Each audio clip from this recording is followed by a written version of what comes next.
Okay, let me answer this question now because most of you have asked me, is life always good? Well, friends, um, to be honest, the answer is no. Life is not a bed of roses. Life will never be the same. And life is actually what you make it.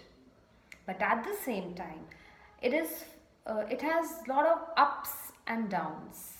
It has a lot of phases where you have a lot of light and it has some phases of darkness.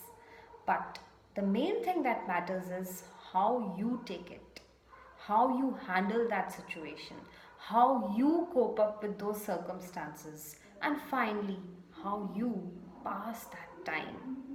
So make sure that you are you, whether it is the happy times or not so happy. So always be the way you are and what should I say? Take control of yourself. Never make big decisions when you are unhappy. Never make important decisions when you are too happy. Okay, so keep this thing in mind.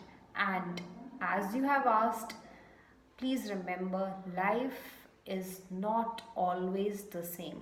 Sometimes it will be very good, sometimes it will not be good at all, and sometimes it will be okay. And it depends on how you take it. If the times are not too good, then you should not change your mood. You should carry on working. I know it is not easy, but I am sure that you are confident and I am sure that you are strong. So take care of your health and your wealth. Bye bye.